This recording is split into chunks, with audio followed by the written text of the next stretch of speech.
ఇవాళ ఉస్మానియా యూనివర్సిటీకి పోయిండు. ఈయన ఉస్మానియా యూనివర్సిటీకి పోతే పరిస్థితి ఏంటంటే 3 రోజుల నుంచి పోరాయాలను అరెస్ట్ చేశారు. రేవంత్ రెడ్డి వస్తాడని 3 రోజుల నుంచి ఉస్మానియా యూనివర్సిటీలో పిల్లలందరినీ అరెస్ట్ చేసి పోలీస్ స్టేషన్లో పెడతా ఉన్నారు.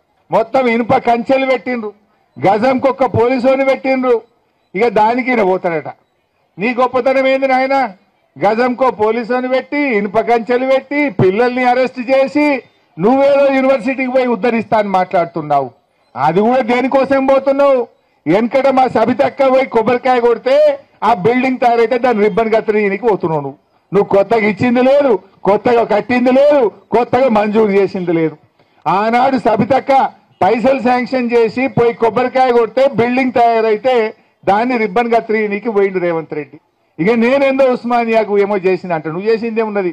బీఆర్ఎస్ కట్టిన దానికి రిబ్బన్ కత్తిరించుడు, కట్టెల జేబులో పెట్టుకొని తిరుగుతున్నావు నువ్వు. అంతకు మించి ఏమన్నా ఉన్నదా? 7 హైదరాబాద్ ఫ్లైఓవర్లన్నీ కేసీఆర్ కట్టి దానికి పోతాడు, రిబ్బన్ కత్తిరిస్తాడు. ఏడవైనా మన బీఆర్ఎస్ హయాంలో చేసిన తప్ప కొత్తగా ఒక బిల్డింగ్ కట్టింది లేదు, ఓ దవాఖానా కట్టింది లేదు, ఓ బ్రిడ్జి కట్టింది లేదు, ఓ బిల్డింగ్ కట్టింది లేదు. ఆ ఎల్ల నేను వచ్చిన రోజు క్యాంపస్ లోపల ఒక్క పోలీసు కూడా పెట్టకండి. ఏ విద్యార్థులు ఏ నిరసన అయినా తెలపనియండి. నిరసన తెలిపే స్వేచ్ఛ కూడా వాళ్ళకి ఇద్దాం. ఆర్ట్స్ కాలేజ్ ముందు మీటింగ్ పెడతా, మీకు కావలసిన 100 కోట్ల నిధులు ఇస్తా. మళ్ళీ మీటింగ్ ఆర్ట్స్ కాలేజ్ దగ్గరనే, అక్కడ ఇక్కడ కాదు. ఆర్ట్స్ కాలేజ్కి వచ్చిన రోజు డీజీపీ గారికి సిటీ కమిషనర్ గారికి నేను ఆదేశాలు ఇస్తున్నా, ఒక్క పోలీస్ కూడా క్యాంపస్ లోపల ఉండొద్దు, నేను వస్తా. ఎవరు వీళ్ళు?